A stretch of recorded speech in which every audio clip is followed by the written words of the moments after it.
Hello dear students, welcome to AS starter. इस video में आपको एसएसटी का एक last year practice paper issue किया गया था डीओई की तरफ से, तो उसी को यहाँ पर मैं आपको करवाने जा रहा हूँ। ये काफ़ी इम्पोर्टेंट है और काफ़ी आपकी हेल्प करेगा ये।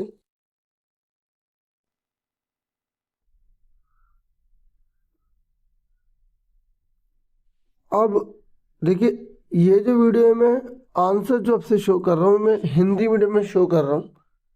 नेक्स्ट वीडियो आपके लिए बाद में लेकर आऊँगा इंग्लिश मीडियम स्टूडेंट्स के लिए, ठीक है।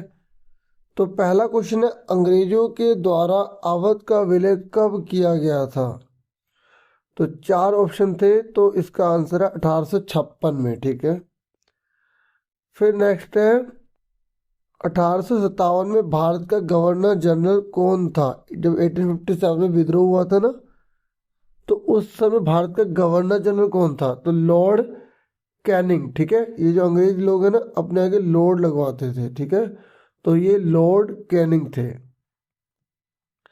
नेक्स्ट है, 1857 में झांसी में विद्रोह का नेतृत्व किसने किया था? सब जानते हैं किसने किया था, रानी लक्ष्मीबाई ने।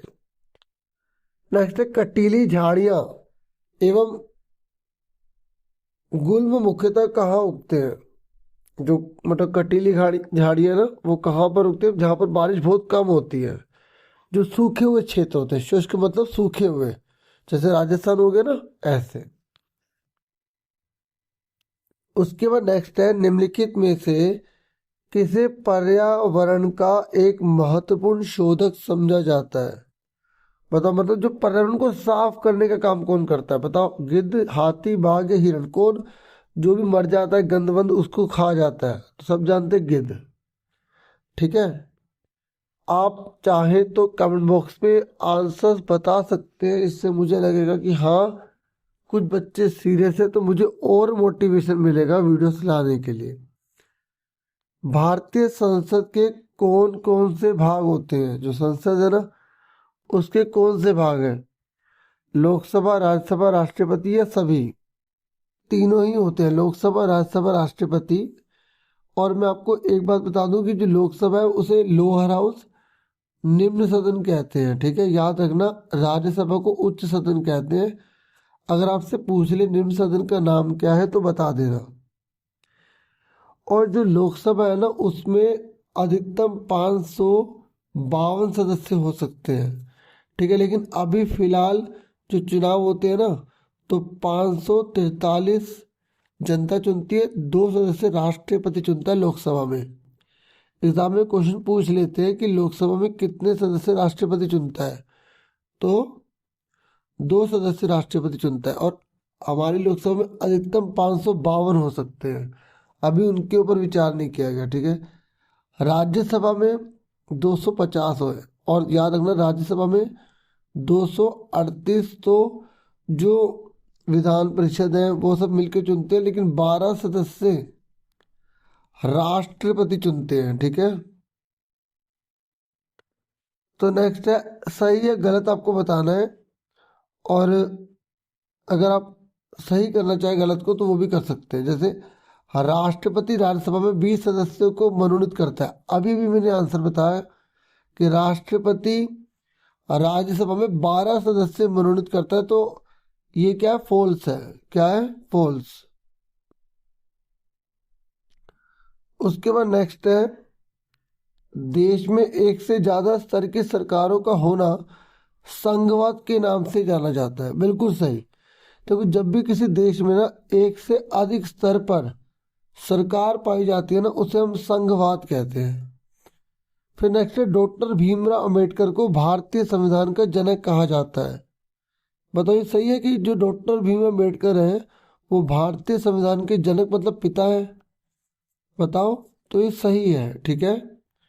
याद रखना, डॉक्टर भीमराव अंबेडकर भारतीय संविधान सभा के जनक हैं। और इसकी जगह अगर आ जाए कि प्रारूप समिति के अध्यक्ष कौन है, ड्राफ्टिंग कमेटी के अध्यक्ष कौन है, तो प्रारूप समिति जो है उसके भी अध्यक्ष डॉक्टर भीमराव अम्बेडकर ही हैं, ठीक है। और अगर आ जाए कि भारतीय संविधान के अध्यक्ष कौन थे, अध्यक्ष, तो वो थे डॉक्टर राजेंद्र प्रसाद। अब खालिस्तान है कि विलय नीति डैश के द्वारा लागू किया गया था। बताओ विलय की नीति किस दिन लागू की गई थी? तो विलय की नीति लागू करी थी लॉर्ड डलहौजी ने। जानते हो ना बच्चों विलय की नीति क्या है? कि अगर किसी राजा की पुत्र संतान नहीं है तो उसका जो राजपाट है वो ब्रिटिश सरकार अपने में मिला लेगी और उस पर सारा शासन ब्रिटिश सरकार करेगी। तो विलय की नीति बनाने वाला कौन था? लॉर्ड डलहौजी। अच्छा दोनों में से ऑप्शन है, कोई एक कर सकते थे। रानी चेन्नम्मा डैश नामक राज्य की शासक थी, किसकी?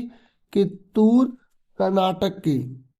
ओके, फिर नेक्स्ट है कि श्रीरंगपट्टनम के युद्ध के बाद मैसूर के ऊपर डैश संधि थोपी गई थी।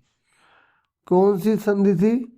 श्रीरंगपट्टनम संधि थोपी गई थी। ठीक है, फिर नेक्स्ट है बक्सर का युद्ध वर्ष डैश में लड़ा गया। तो वो था 1764 में।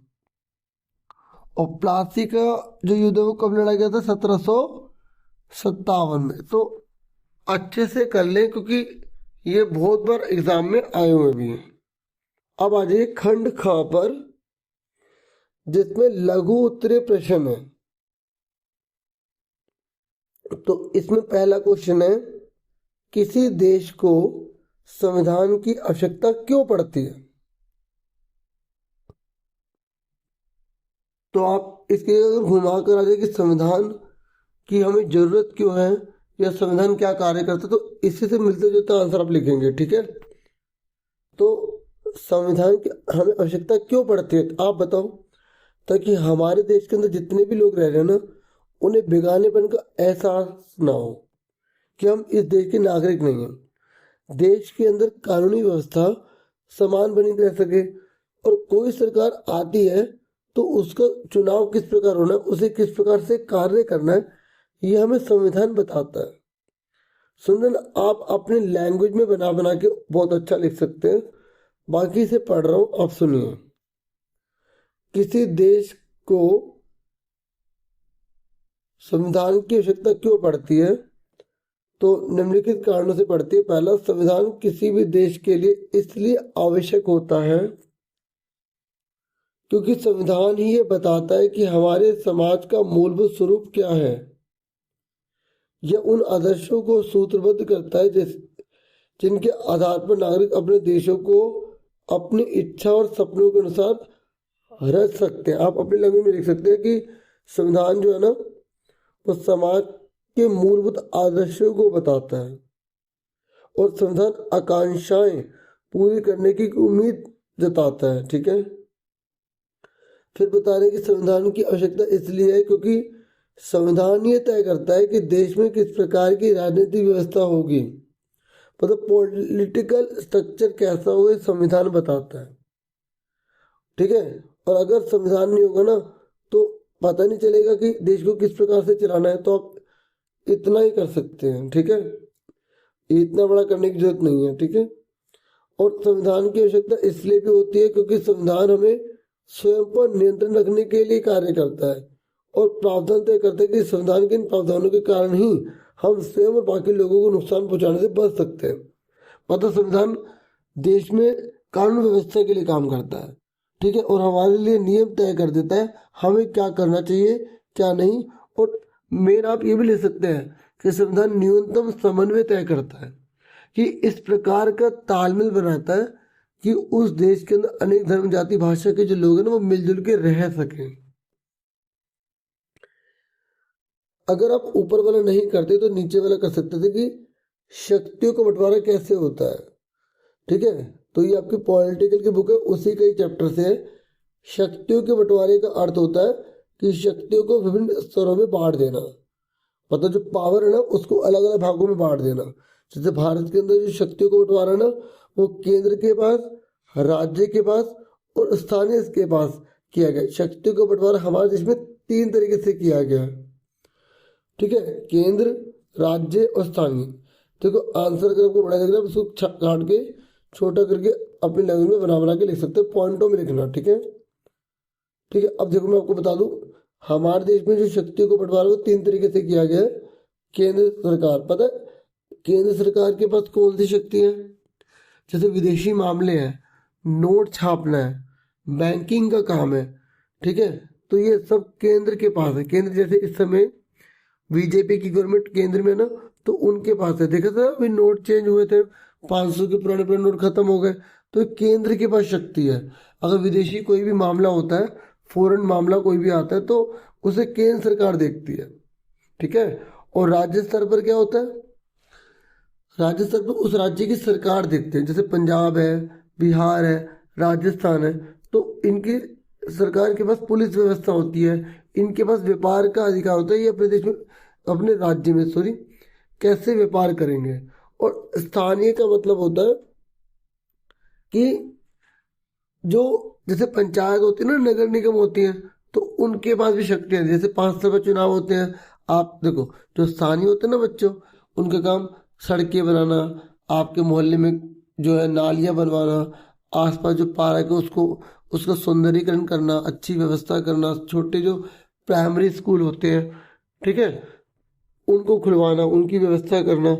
तो और इस तरीके से इनके काम होते हैं। तो अलग अलग बांटने से क्या होता है, कंफ्यूजन नहीं होती और काम अच्छा होता है और देश बहुत आगे निकल सकता है।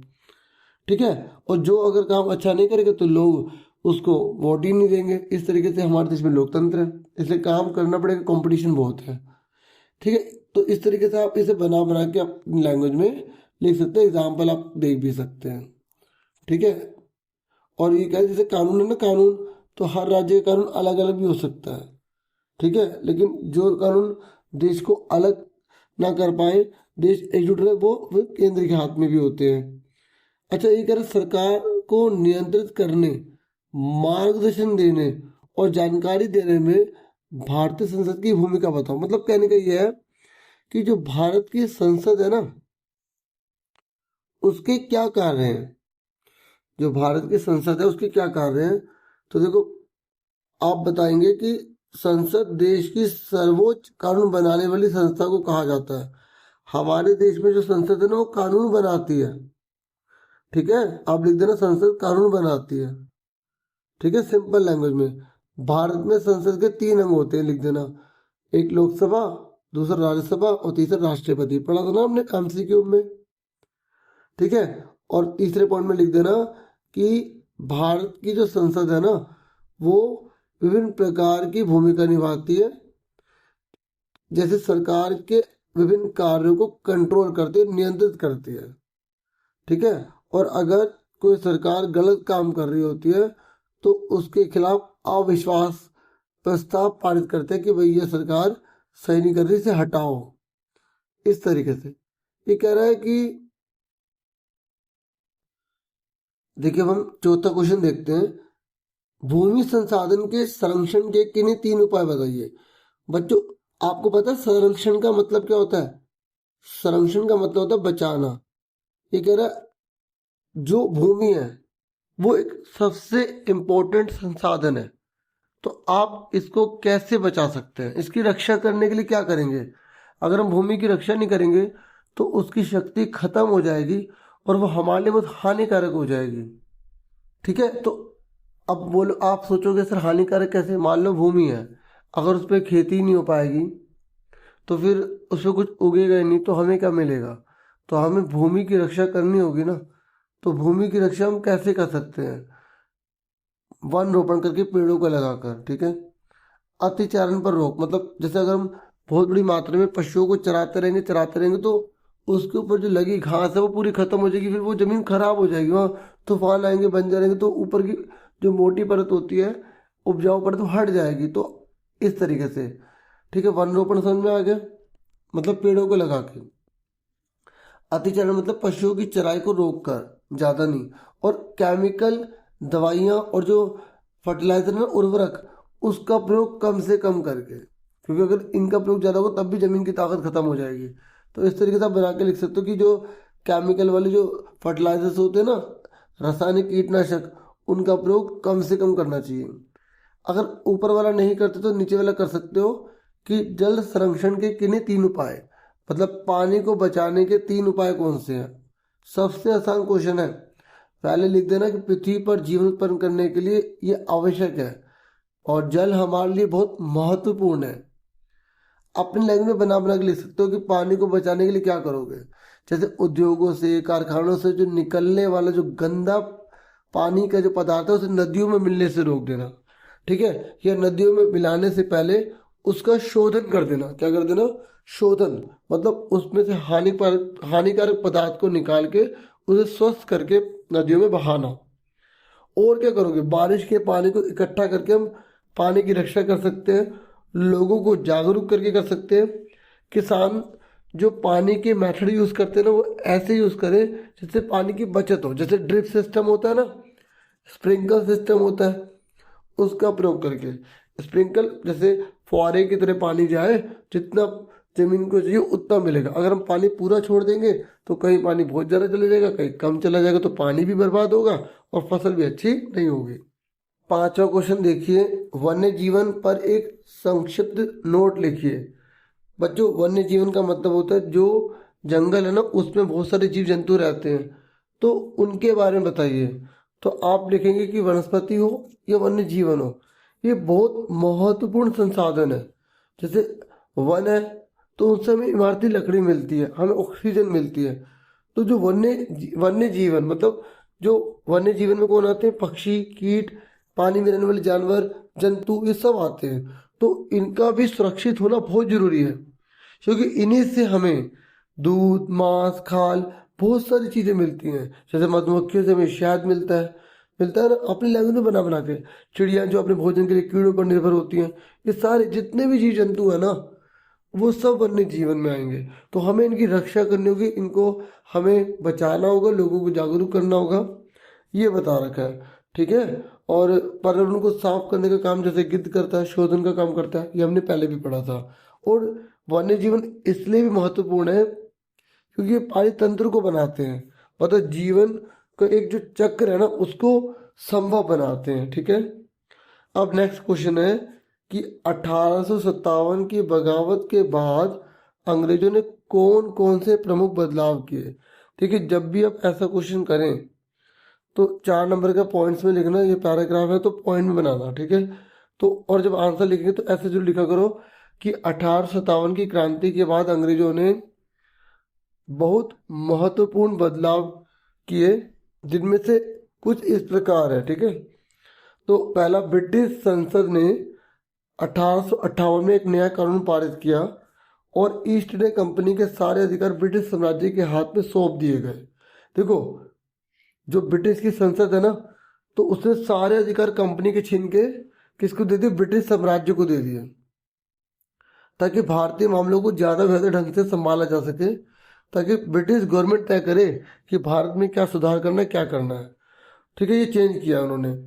और ब्रिटिश मंत्रिमंडल के एक सदस्य को भारत मंत्री के रूप में नियुक्त किया गया और उसे भारत के शासन संबंधित मामलों को संभालने का जिम्मा सौंपा गया। आप बस मेन इतना भी बता सकते हैं, पूरा पढ़ना चाहे तो पढ़ सकते हैं, पढ़ने के लिए पढ़ लो, ये थोड़ा डिटेल में दिया गया है, आप थोड़ा शॉर्ट में इसे अपने पॉइंट में लिख देना, ठीक है। उसे सलाह देने के लिए एक परिषद का गठन किया गया, जैसे इंडिया काउंसिल कहा जाता है, क्योंकि एग्जाम में आ रहा था ना इंडिया काउंसिल क्या है। तो बड़े बड़े को देख के घबराना मत, अपनी लैंग्वेज में या थोड़ा सा छोटा करके लिख देना इसे। और भारत के गवर्नर जनरल को वायसराय का ओहदा दिया गया, मतलब मेन बता देना। अगर जैसे पूछेगा ना कि 1857 की बगावत के बाद अंग्रेजों ने कौन से बदलाव किए, तो आप बोलना कि वायसराय का ओहदा शुरू कर दिया गया और सारा का सारा जो कंट्रोल है वो ब्रिटिश साम्राज्य ने संभाल लिया। बस ये 2 पॉइंट हो जाएंगे इसमें, ठीक है। सुन रहे हैं? और फलस्वरूप अंग्रेज सरकार ने भारत के शासन की जिम्मेदारी सीधे अपने हाथों में ले लिया। आप इतना भी बोल सकते हैं यहाँ से यहाँ तक। देश की सभी शासकों को भरोसा दिया गया कि भविष्य में कभी भी उनके भू क्षेत्र पर कब्जा नहीं किया जाएगा। तो ब्रिटिश सरकार ने बाद में बोल दिया कि जो भी राजा महाराजा भारत के अंदर है ना, उनकी जमीनें कब्जों में नहीं ली जाएंगी। उन्हें अपनी विरासत किसी को भी दें, ठीक है, अपने गोद लिए बेटे को दे, वो भी मंजूर है। देखा, बाद में चेंज कर लिया था इन्होंने, ठीक है। और अगला देखो, मेन में बता रहा हूँ, ठीक है। सेना में भारतीय सिपाहियों का अनुपात कम कर दिया और यूरोपीय सिपाहियों की संख्या बढ़ा दी कि कल को अगर बगावत हो तो यूरोपीय सिपाही अपने आप संभाल लेंगे, ठीक है। ये मेन मेन बात, क्योंकि पहले भारतीय सिपाही जा रहे थे ना, तो ब्रिटिश की हालत खराब हो गई थी। उन्होंने कहा भविष्य में ऐसे गलती नहीं करेंगे। इस तरीके से यह भी तय किया गया कि अवध, बिहार, मध्य भारत और दक्षिणी भारत से सिपाहियों को भर्ती करने की बजाय अब गोरखा, सिखों और पठानों में से ज्यादा सिपाही भर्ती किए जाएंगे। इस तरीके से उन्होंने चेंज कर लिया। और क्या करा कि मुसलमानों की जमीन और संपत्ति बड़े पैमाने पर जब्त की गई। उन्हें संदेह व शत्रुता के भाव से देखा जाने लगा।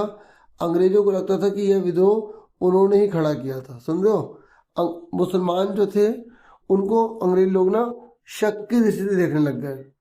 और पांचवा क्या हुआ कि अंग्रेजों ने फैसला किया कि भारत के लोगों के धर्म और सामाजिक रीति रिवाजों का सम्मान करेंगे। पहले हमारे धर्म और रीति रिवाजों का सम्मान नहीं करते थे ना, तो बाद में उन्होंने कहा सम्मान करेंगे, कोई भी विचार कर लेना। भूस्वामी और जिम्मेदारों की रक्षा करने तथा जमीन पर उनके अधिकारों को स्थायित्व देने के लिए नीतियां बनाई कि मतलब जिसकी जमीन है ना, जिस भूस्वामी की जमीन है वो उसी की रहेंगी, ऐसी व्यवस्था कर दी गई जिससे कि वो विरोध ना कर पाए। अगर आप ऊपर वाला नहीं करते तो आप नीचे वाला कर सकते हैं। नीचे वाला है कि 1857 की बगावत के कारण क्या थे, वो तो हमने पढ़ा ना। उसके बाद क्या हुआ, ये कारण क्या थे, क्यों हुई बगावत, ये सबसे आसान क्वेश्चन है। 1857 की क्रांति के बहुत से कारक देखने को मिलते हैं जिन्होंने इस बगावत को प्रारंभ करने में अपनी महत्वपूर्ण भूमिका निभाई। इनमें से कुछ प्रमुख कारण इस प्रकार है। पहला, 1857 की क्रांति के लिए एक महत्वपूर्ण कारण लॉर्ड डलहौजी की हड़प नीति था। क्या था हड़प, मतलब जितना कब्जा कर सको करो, बताया था ना मैंने। उसने विलय की नीति बनाया था, यहाँ पे हड़प की जगह लिखना विलय की नीति, ठीक है, विलय। और लॉर्ड डलहौजी की इस विलय नीति के द्वारा देशी राजाओं को अपने अधिकार के रूप में गोद में लेने का अधिकार समाप्त कर देगा। मतलब अगर गोद लिया बच्चा है ना, वो नहीं चलेगा। अगर किसी की खुद की औलाद नहीं है ना, पुत्र नहीं है, तो सारी संपत्ति ब्रिटिश सरकार की हो जाएगी। ये था। ये विद्रोह के कारण क्या थे, लोग इससे खुश नहीं थे, राजा खुश नहीं थे, पहला कारण हो गया। दूसरा, 1857 की बगावत का एक कारण यह भी था कि ब्रिटिश सरकार के द्वारा राजाओं की पेंशन एवं उपाधियों को समाप्त कर देगा। मतलब ब्रिटिश सरकार ने राजाओं को पेंशन देना बंद कर दी, और जो उपाधि होती है ना, जैसे महाराजों के महाराजा, सरताजों के सरताज, ब्रिटिश सरकार ने खत्म कर दिया। जिसके कारण इन राजाओं में, जिनमें पेशवा बाजीराव द्वितीय के दत्तक पुत्र नाना साहब की पेंशन बंद कर दी, और कर्नाटक, सूरत और तंजौर के राजाओं की उपाधियों का भी अंत करना प्रमुख था। तो ये भी लोग भड़क गए, और ब्रिटिश सरकार की इन नीतियों के कारण इन राज्यों में काफी गुस्सा था, और जो अंत में बगावत को रूप ले आया, ठीक है। और सुनिए, 1857 की क्रांति के लिए एक जिम्मेदार कारण अवध का विलय भी था। अवध को मिला लिया, और अवध के अंतिम नवाब वाजिद अली शाह का वैध उत्तराधिकारी था। लेकिन ब्रिटिश सरकार ने अवध को कुशासन का आरोप लगा के उसे गद्दी से हटा दिया, और जनता का बहुत लगाव था वाजिद अली शाह से, ठीक है। तो इसलिए बहुत बड़ी मात्रा में विद्रोह भड़क गया। और सुनिए, 1857 की क्रांति के लिए ब्रिटिश भू राजस्व नीति भी बहुत जिम्मेदार कारक थी। देखो, मतलब टैक्स लेने की जो पॉलिसी थी वो भी बहुत गंदी थी, और किसानों को जबरदस्ती बहुत ज़्यादा टैक्स देना पड़ता था, जिससे वो बर्बाद होते थे, शोषण हो रहा था, और वो कर्जे के जाल में, ऋण मतलब कर्जे के जाल में फंसते चले जा रहे थे। जिसकी वजह से क्या हुआ, ब्रिटिश सरकार से तंग आ गए थे लोग, इसलिए लोगों ने विद्रोह कर दिया। और सुनिए कौन सा कारण था, आपको इसे भी 3 या 4 याद कर लेना, ठीक है। और 2-3 बार वीडियो सुनेंगे ना, आपको अच्छे से आ जाएगा। 1857 की क्रांति के लिए ब्रिटिश सरकार की औद्योगिक क्रांति भी जिम्मेदार थी। देखो, जो उद्योगपति थे ना भारत के, उनकी बहुत बुरी हालत हो गई, क्योंकि पहले हाथ से बना सामान आता था। ब्रिटिश सरकार ने सारा हाथ से बना सामान खत्म करवा दिया, उद्योगों का सामान लग गया, तो भारत के जितने भी हथकरघा उद्योग थे वो खत्म हो गए। दस्तकारों के काम खत्म हो गए, बुनकरों के काम खत्म हो गए, शिल्पियों के काम खत्म हो गए। जो शिल्पी वो जो डिजाइन बनाते, मूर्तियां पत्थर वगैरह बनाते ना डिजाइन कर करके, वो सब खत्म हो गए, सब मशीनों से काम आ गए। इसलिए अब सबसे बड़ा कारण क्या था, सुनो। जैसे क्रांति युद्ध हो गया, 1857 की क्रांति के लिए एक जिम्मेदार कारण यह भी था कि सेना में भारतीय सैनिकों से भेदभावपूर्ण व्यवहार किया जाता था और उनके साथ वेतन और पदोन्नति के एक समान, मतलब अंग्रेजों को तो सब कुछ मिल रहा था, लेकिन भारत के किसानों को, भारत के सैनिकों को कुछ नहीं मिल रहा था। इस तरीके से उनसे भेदभाव हो रहा था।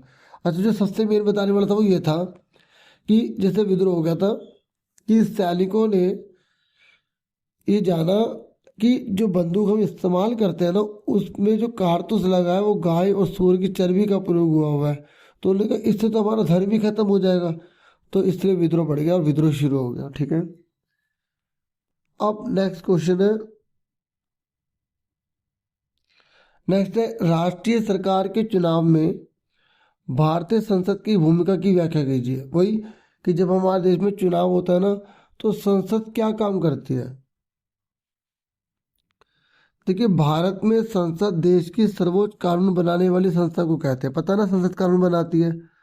और भारत के जो सदन है ना, उसके दो सदन होते हैं, एक लोकसभा और दूसरा राज्यसभा। ठीक है, इसके साथ ही संसद का एक अभिन्न राष्ट्रपति भी होता है। अतः हम कह सकते हैं कि भारतीय संसद का निर्माण लोकसभा, राज्यसभा और राष्ट्रपति से मिलकर होता है।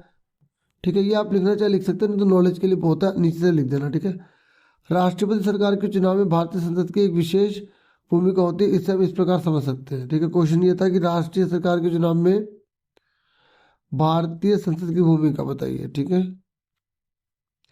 और यहाँ बता रहा है कि राष्ट्रीय सरकार के चुनाव में, मतलब जो नेशनल लेवल पर जो गवर्नमेंट बनती है उसमें इसका क्या योगदान है।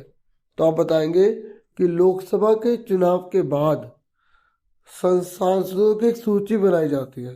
जब लोकसभा के चुनाव हो जाते हैं ना, तो सांसदों की एक लिस्ट बनाई जाएगी। देखो, लोकसभा के जो मेंबर होंगे ना, उसे सांसद कहते हैं।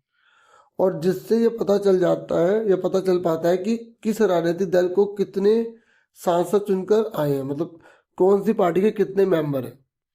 यदि कोई राजनीतिक दल सरकार बनाना चाहता है तो उसे निर्वाचित सांसदों में बहुमत प्राप्त होना चाहिए। मतलब मैंने आपको बताया था ना शुरू में ही कि हमारे देश की लोकसभा में 543 तो जनता चुनती है, और दो जो राष्ट्रपति चुनता है तो 545 होते हैं।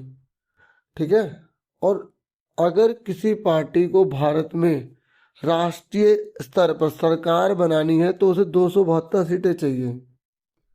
ठीक है, और कार्यपालिका को चुनाव करना लोकसभा का एक महत्वपूर्ण कार्य होता है। कार्यपालिका लोकसभा के द्वारा बनाए गए कानूनों को लागू करती है।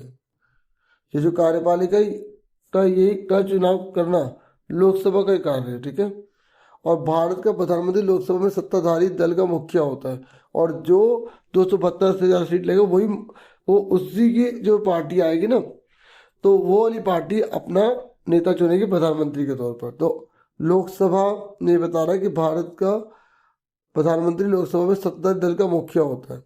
प्रधानमंत्री अपने दल के सांसदों में से मंत्रियों को चुनाव करता है, जो प्रधानमंत्री के साथ मिलकर फैसलों को लागू करते हैं। देखो, ये लोकसभा में जो प्रधानमंत्री बनते हैं तो फिर ये अलग अलग डिपार्टमेंट वगैरह बनाते हैं, जैसे रक्षा मंत्रालय बनाते हैं, स्वास्थ्य मंत्रालय बनाते हैं, वित्त मंत्रालय, जो अलग अलग काम करते हैं। लेकिन हाल के वर्षों में ऐसा देखने में आया है कि चुनावों में किसी भी राजनीतिक दल को स्पष्ट बहुमत नहीं मिल रहा।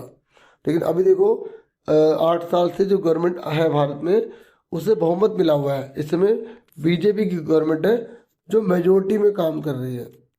ठीक है, और अगर किसी को आधे से ज़्यादा सीट नहीं मिलती तो उसे गठबंधन कहते हैं। ठीक है, अपनी लैंग्वेज बना बना के लिख देना, बस समझ लो, 2 3 बार सुन लो। और राज्यसभा मुख्य रूप से देश के राज्यों के प्रतिनिधि के रूप में काम करती है।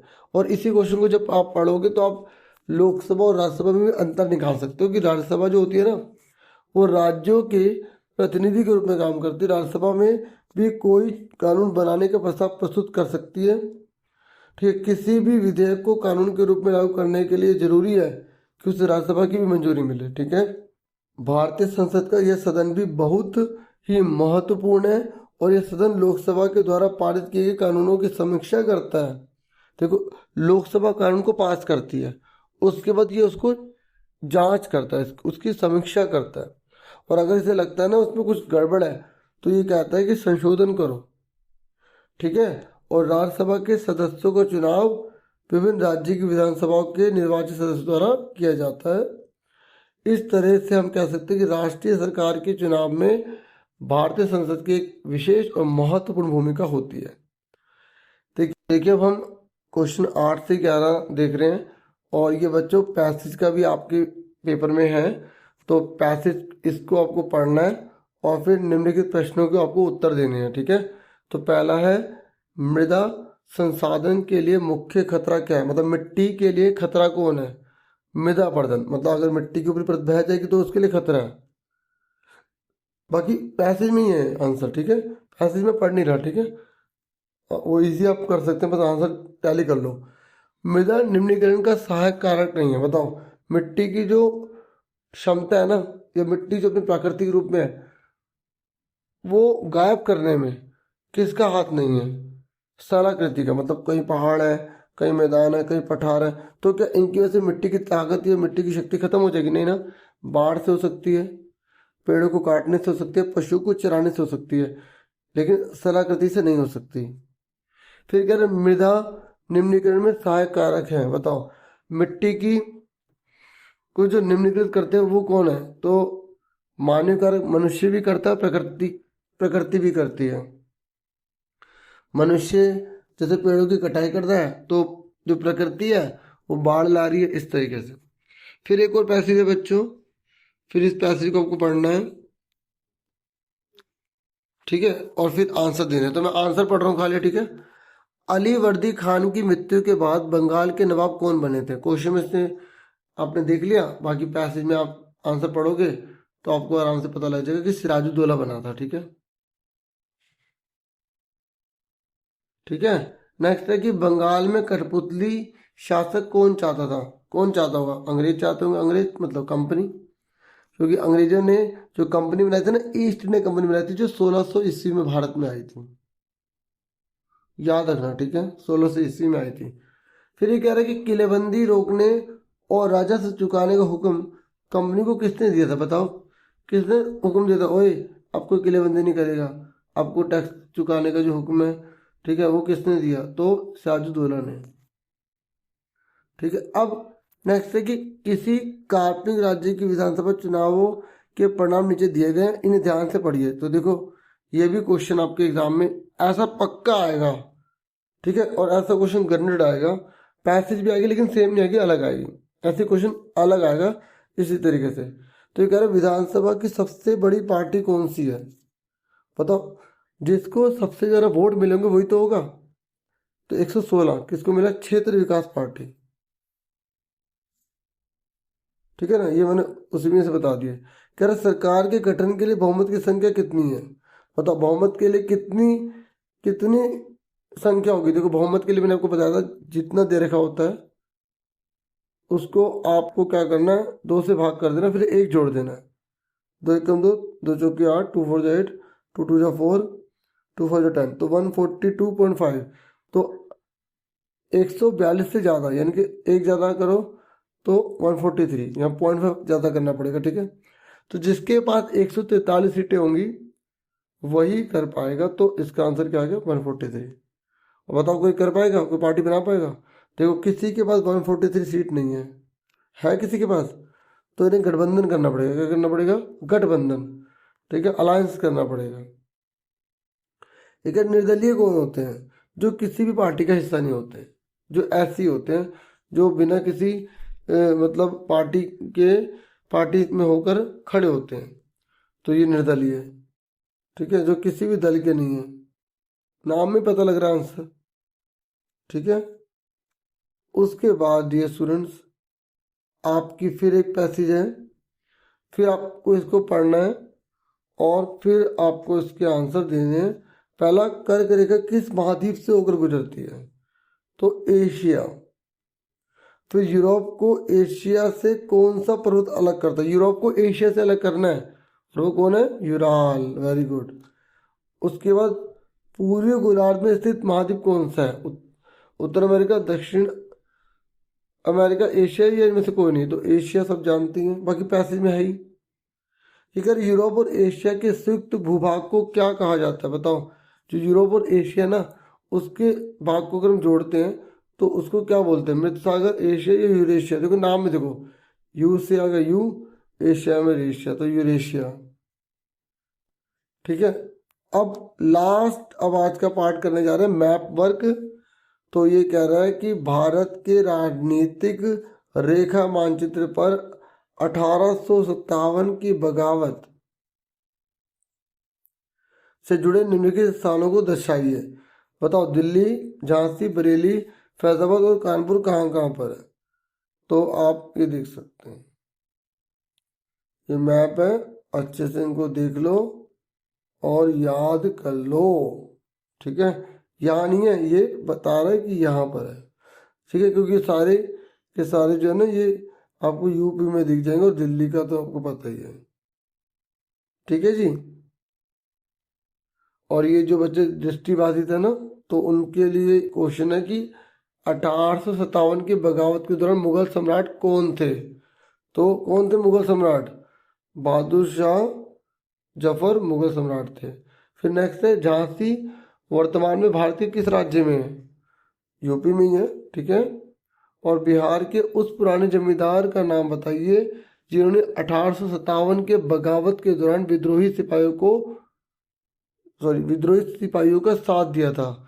तो कुंवर सिंह। ठीक है, इन्होंने कुंवर सिंह ही बिहार के वो पुराने जमींदार थे जिन्होंने विद्रोही सिपाहियों का साथ दिया था। ठीक है, मतलब ब्रिटिश सरकार के खिलाफ साथ दिया था कुंवर सिंह ने। फैजाबाद वर्तमान में भारत के किस राज्य में स्थित है? फैजाबाद कहाँ है? ये भी बच्चों उत्तर प्रदेश में है। सारा उत्तर प्रदेश में तो